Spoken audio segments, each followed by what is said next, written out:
Assalamualaikum warahmatullahi wabarakatuh. Selamat pagi dan salam sejahtera bagi kita semua. Perkenalkan, saya Vertik Eridani Budi Darmawan, salah satu dosen pada program studi S1 Teknik Industri Fakultas Teknik Universitas Negeri Malang. Video ini dibuat dalam rangka memenuhi salah satu persyaratan sertifikasi dosen pada tahun 2023, yaitu pernyataan diri dosen dalam unjuk kerja Tridharma Perguruan Tinggi pada aspek pengajaran. Pada kesempatan kali ini, saya akan menjelaskan mata kuliah yang saya ampu, yaitu Algoritma dan Pemrograman, di mana mata kuliah ini telah berganti nama menjadi Logika Pemrograman untuk kurikulum 2023. Metode yang digunakan yaitu DIA, Delivery, Interaction, dan Assessment.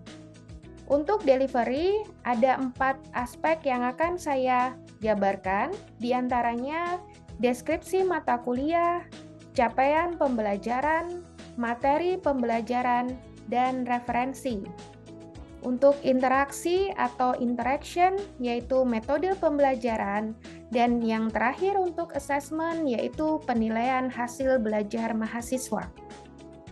Mata kuliah ini mempunyai bobot 3 SKS yang disajikan pada semester 2 dan pada kurikulum 2023 disajikan pada semester 1. Mata kuliah ini memberikan pengenalan konsep pemrograman dengan menggunakan bahasa Python kepada mahasiswa yang mempunyai latar belakang sedikit atau tanpa pengalaman program pemrograman sebelumnya. Materi yang disajikan mencakup dasar-dasar algoritma dan pemrograman, teknik pemecahan masalah komputasi, dasar pemrograman yang terkait dengan kontrol aliran fungsi, daftar, kamus, dan penataan data serta manipulasi string dengan menggunakan bahasa pemrograman Python dan penggunaan Python library untuk analisis data. Capaian pembelajaran pada mata kuliah ini terangkum menjadi 2, yaitu standar capaian pembelajaran lulusan dengan kategori 6, yaitu kemampuan untuk menerapkan metode keterampilan dan peralatan teknik modern yang diperlukan dalam praktek teknik industrian. Untuk capaian pembelajaran mata kuliah ada 4, diantaranya diharapkan mahasiswa mampu menjelaskan jenis algoritma untuk menyelesaikan masalah komputasi. Mahasiswa mampu menjelaskan kegunaan sintaks pada pemrograman Python. Mahasiswa mampu mendemonstrasikan penggunaan algoritma menggunakan bahasa pemrograman Python. Dan yang terakhir, mahasiswa mampu menerapkan penggunaan algoritma menggunakan bahasa pemrograman Python. Mata kuliah ini akan disajikan menjadi 16 pertemuan dengan UTS pada pertemuan 8 dan UAS pada pertemuan ke-16.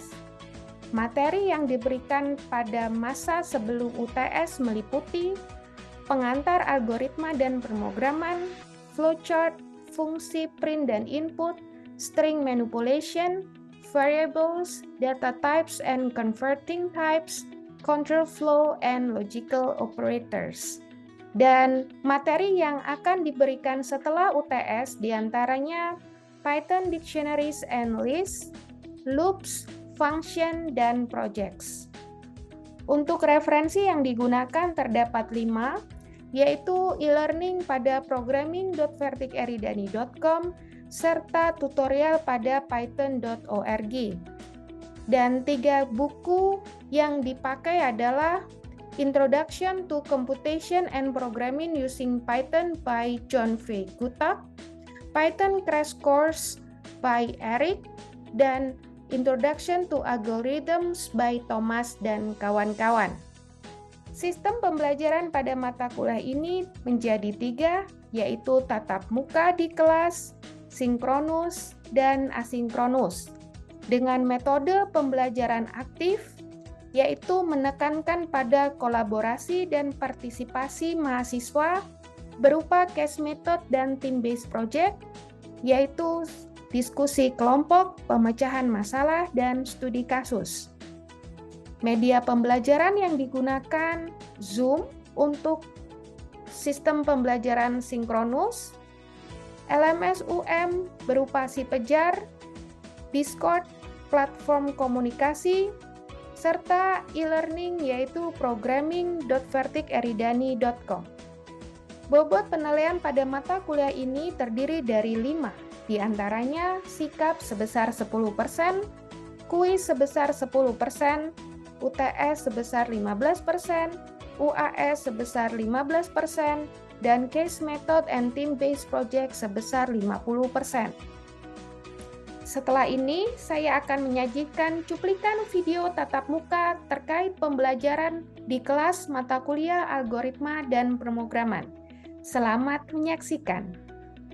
Selamat pagi semuanya. Assalamualaikum warahmatullahi wabarakatuh. Oke, baik. Hari ini kita akan melanjutkan materi dari mata kuliah logika pemrograman. Kita memasuki minggu kedua, yaitu terkait dengan flowchart.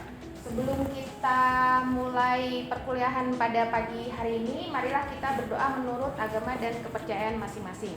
Berdoa dipersilahkan. Amin. Selesai.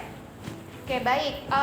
Sebenarnya untuk materi flowchart ini nanti kita akan ada dua hal yang akan kita capai, yaitu mahasiswa mampu memahami konsep dari flowchart. Setelah itu juga mahasiswa mampu menyelesaikan masalah dengan membuat flowchart. Jadi nanti ada dua ya. Kita akan pahami dulu apa sih konsepnya, kemudian bagaimana kalian nanti akan praktek untuk membuat flowchart. Oke, jadi kalau dari secara definisi, flowchart itu adalah sebuah diagram yang menunjukkan sebuah proses dari sistem ataupun komputer algoritma.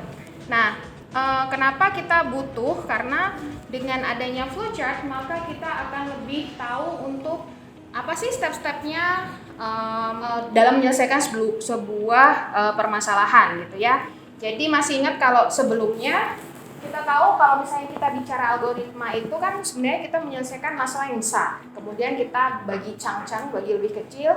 Nah, caranya itu bagaimana step-stepnya? Itu kita pakai yang namanya flowchart untuk materi kali ini.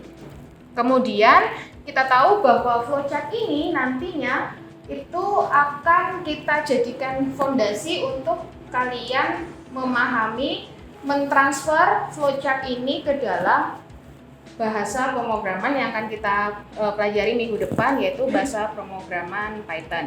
Dari sini ada yang mau ditanyakan? Belum. Kira-kira nih, selain dari mata kuliah ini kan kita akan belajar flowchart. Kalian udah pernah lihat flowchart belum sebelumnya? Udah, di mana itu? Deskripsi cutting. Oh ya, deskripsi cutting. Ya, jadi bener ya, salah satunya deskripsi. Nah, kalau misalnya kalian nanti di sininya fondasinya nggak benar, itu bisa jadi kan nanti di flowchart itu ada bentuk-bentuk ya. Kalau misalnya fondasinya nggak benar, nanti yang ada deskripsi itu yang harusnya masuk decision, ternyata masuknya proses dan seterusnya. Makanya basisnya itu kalian ini perlu untuk paham kalau bisa harusnya sampai di luar kepala ya. Gitu. Selain dari skripsi, mungkin nanti di SOP. SOP kita juga pakai flowchart. Agak sedikit berbeda karena SOP itu ada beberapa entitas cara penyajian SOP. Tapi dari sisi flowchartnya sendiri itu tidak ada permasalahan ya, gitu. Jadi sama sebenarnya basisnya flowchart sama, tapi begitu diaplikasi ke SOP nanti akan ada beberapa entitas yang terlibat sehingga agak sedikit berbeda tampilannya SOP tersebut. Oke, baik, saya lanjutkan. Ini basic flowchart, bentuk dari basic flowchart. Ada terminator, yaitu yang menandakan antara awal dan akhir, ya. Di sini kalau setiap flowchart itu harus ada yang namanya start dan end. Jadi nggak boleh tiba-tiba langsung masuk ke proses, itu nggak boleh. Jadi harus ada start dan end ya. Kalau bahasa Indonesia berarti mulai dan selesai. Kemudian di situ ada proses. Perlu diingat bahwa nantinya dalam menggambarkan flowchart ini tidak boleh tertukar ya. Jadi represent proses berarti apa sih yang sedang dikerjakan itu bertanda kotak atau biasanya bisa juga round shape juga boleh. Jadi nggak harus yang ujungnya lancip ya. Kemudian decision ini kaitannya sama bagaimana sebuah misalnya contoh nih, kalau misalnya kamu hari ini hujan nggak ya gitu kan? Berarti ada pilihan kan, ada kalau hujan saya bawa payung atau misalnya kalau mendung saya bawa payung. Kalau nggak mendung saya nggak bawa payung misalkan gitu kan, itu masuk dalam decision. Jadi hal-hal yang kaitannya terkait dengan keputusan. Kemudian data. Kalau di sini berarti ada sesuatu yang diinputkan ataupun di-outputkan. Beda dengan proses. Kalau proses itu hanya pekerjaan aja, verb-nya aja, kata kerja aja. Tapi kalau di sini berarti ada data yang masuk ataupun data yang dikeluarkan, input dan output. Jadi di situ ada data yang di-store ya. Kemudian untuk konektor ini ada dua yang bentuknya bulat, yaitu konektor within the page. Jadi dia kalau kamu bikin flowchart tuh dari ujung yang masih dalam satu page itu pakainya circle, pakai lingkaran. Tapi kalau dia berpindah, maka dia pakainya itu segi 5 ya. Gitu ya, pakainya segi 5. Jadi jangan sampai terbalik gitu ya. Kenapa kok jangan sampai terbalik? Karena ini sudah distandarkan. Jadi kalau misalnya kalian masukkan nih harusnya data tapi jadi proses, orang juga berpikirnya jadi berbeda. Oke, nah ini kira-kira sampelnya nih gitu ya. Ini adalah cara untuk bagaimana sebenarnya poin dari bagaimana step by step sebuah proses ya. Kalau misalnya ngelihat mungkin agak dari sini aja, misalnya ini ada yang salah nggak? Tadi kalau di awal harus ada start dan end ya, ini nggak ada ya. Nantinya makanya kalian harus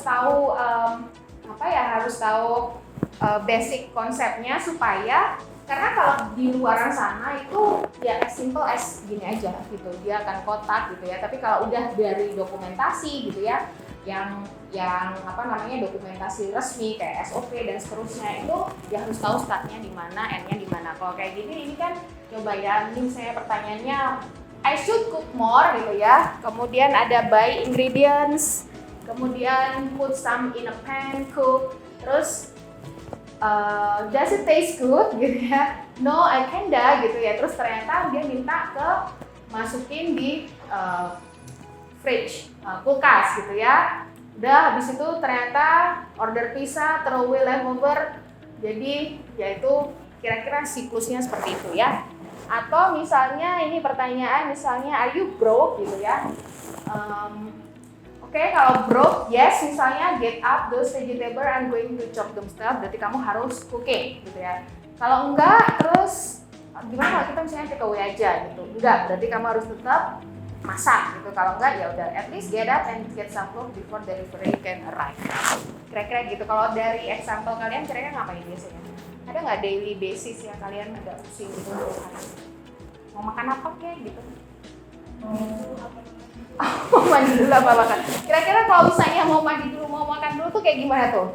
Apa duluan yang pertanyaannya? Biasanya gimana? Kalau malam, berarti kan mandi sekarang harus jadi makan dulu Oke, jadi kaitannya sama, berarti harus pertanyaannya adalah ini malam atau pagi? Ya. Oke, kalau malam, kalau ini berarti pertanyaan ada decision. Nah, kalau malam berarti mandi dulu. Makan dulu. Kalau karena pengennya setelah makan mandi, sikat gigi, tidur gitu ya. Ada yang kayak gitu. Mungkin yang lain? pertanyaannya adalah Oke. Oh ya, kalau ke kampus juga bingung pakai baju apa? formal maybe. Oh, formal. or informal. Oke, formal atau informal. Ya boleh. Itu juga termasuk ya. Decision itu sebenarnya apa ya, hal-hal itu kan kita udah alami setiap hari. Jadi nanti harusnya lebih gampang juga untuk bagaimana sebuah proses ini berjalan gitu ya. Untuk kaitannya sama kita bicaranya flowchart step by step supaya tidak ada yang miss. Ada lagi ya, di sini ada yang namanya guideline. Jadi membuat flowchart itu ada step by stepnya, ada panduannya gitu ya. Pertama, dia harus digambarkan dari halaman atas ke bawah, kiri ke kanan gitu ya. Jadi jangan sampai nanti mulainya dari kanan dulu gitu ya, mulai dari kiri dan dari atas ke bawah. Jadi jangan dari bawah ke atas. Kemudian Anda harus mendefinisikan tadi gambarnya tadi ya, saya tekankan bahwa input, process, decision, input or data, process, decision itu sudah ada standard shape-nya, jadi jangan sampai tertukar. Kemudian again, kapan aktivitas dimulai dan berakhir. Kemudian setiap langkah harus diuraikan dengan menggunakan deskripsi kata kerja. Jangan sampai kalian di proses itu, misalnya contohnya kan memasak gitu ya, jangan sampai di dalam kotak itu adalah bukan kata kerja, misalnya bukan kata kerja, misalnya wortel gitu, dia nggak akan works gitu ya. Oke, karena azan kita berhenti dulu ya. Oke, baik, alhamdulillah adanya udah selesai, kita lanjutkan ya. Ini terkait sama software. Di sini ada 3, kita bisa pakai Microsoft PowerPoint boleh, Microsoft Word boleh, atau Microsoft Visio. Cuman saya menyarankan Anda pakai ini aja yang online, appdiagram.net. Kalau misalnya yang mirip appdiagram itu sebenarnya Microsoft Visio gitu ya. Cuman mungkin some of you nggak punya karena harus install dan lain sebagainya. Kalau PowerPoint sama Word itu nggak terlalu bagus karena nggak ada garis-garisnya, sehingga saran saya nanti Anda ke appdiagram.net gitu ya. Sebelumnya kita cobain dulu nih. Misalnya, buatlah sebuah algoritma untuk menambahkan 2 nomor dan kemudian tunjukkan hasilnya gitu ya. 2 numbers gitu ya. Berarti di sini kira-kira gimana nih? Misalnya nih, kalau ada 2 numbers, itu berarti ada start ya, start. Kemudian ada berarti apa? Kan menambahkan 2 numbers. Misalnya contohnya ini harus dimasukkan oleh kita, gitu kan? Berarti harus ada apa? Proses atau data kira-kira? Input. Input tadi berarti ada bentuknya data ya, berarti ada input. Betul, berarti masukkan misalnya 2 numbers A dan B misalkan ya. Kemudian setelah dimasukkan, udah di store, berarti ada proses untuk menambahkan. Berarti di situ ada misalnya C sama dengan B plus A gitu misalkan ya. Kemudian jangan lupa karena dia minta display, maka lagi ada yang namanya output. Tadi pakai data tadi, di print, kemudian selesai ya.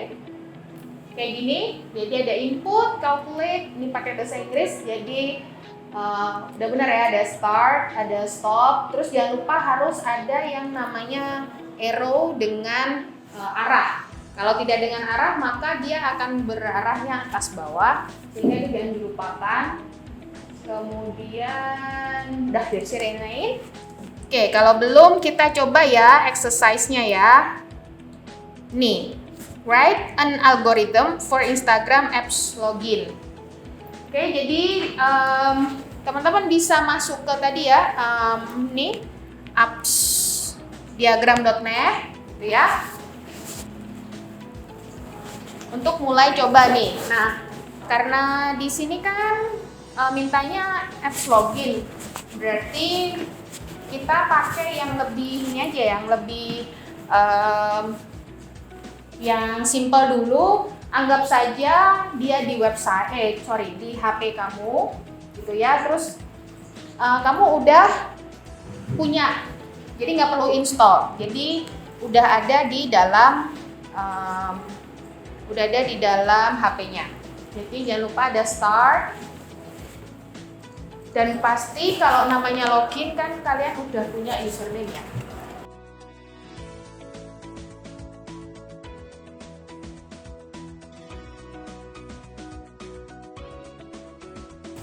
Oke, ini nanti akan ada, saya cek beberapa, ada kira-kira nanti akan ada dua output ya. Dua output di sini maksudnya ada yang langsung memasukkan saja, jadi input username and password atau input data for your account. Ada juga yang karena Instagram itu ada username Instagram sama satu lagi Facebook ya. Dua kan ya, ada dua ya. Kemudian berarti setelah input ada apa? Kan input itu kan prosesnya baru memasukkan data. Kalau kamu nggak hit the sign in atau button masuk itu kan dia nggak akan berubah kan, berarti harus ada sesuatu. Dari situ misalnya klik di sign in button gitu ya. Kemudian selanjutnya misalnya berarti tadi ada, kalau udah di sign in kan ada yang masuk ada yang enggak gitu ya. Berarti either misalnya username-nya salah atau passwordnya salah gitu ya. Kita bisa pakai ini tadi decision.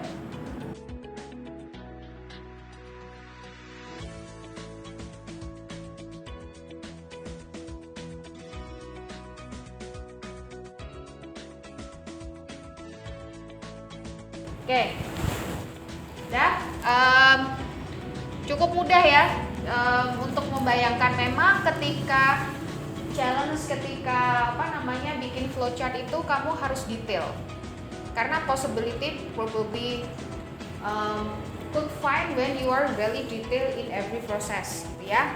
Ada pertanyaan nggak? Bingung gitu, Bu kapan pakai ini itu? Boleh? Ya, please.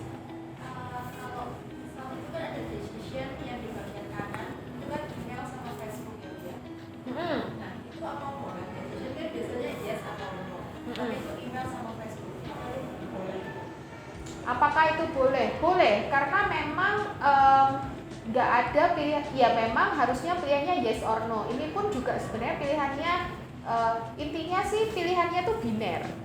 Maksudnya tuh nggak ada yang tengah-tengah gitu loh, nggak ada yang tengah-tengah. Jadi step by stepnya itu jelas gitu. Atau kan kalau misalnya ada 3 pilihan gitu misalkan, ya could be okay juga gitu. Misalnya ada email, Facebook, itu kan jelas dia kemana aja gitu ya, intinya kayak gitu. Ya, pertanyaan cukup bagus.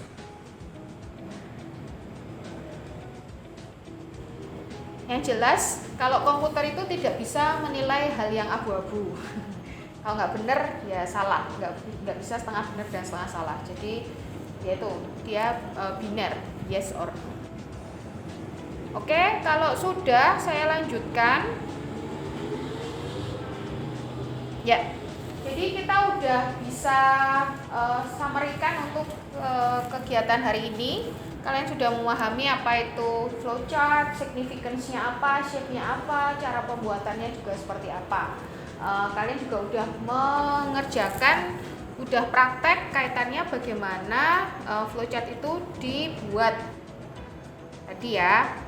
Oke, selanjutnya jangan lupa untuk pertemuan minggu depan kita akan menggunakan modul online. Silakan mulai coba di situ di programming.vertikaridani.com. Nanti kalian perlu sign up di situ. Silakan masukkan, ada student ID, name, namanya, email, kelas, terus angkatan berapa dan passwordnya apa. Nanti setelah Anda mengklik sign up, maka akan masuk ke dalam email Anda untuk diaktifasi. Kemudian nanti saya akan mengaktifkan Anda untuk masuk di kelas-kelas yang sudah dibuat. Kira-kira gitu ya. Jadi jangan lupa untuk sign up. Kalau sudah sign up, Anda bisa mulai mempelajari di sana terkait dengan materi untuk lesson 3 dan seterusnya, karena kita akan mulai belajar langsung programming dengan Python. Oke, terima kasih atas kehadirannya pada pagi hari ini. Selamat pagi, wassalamualaikum warahmatullahi wabarakatuh.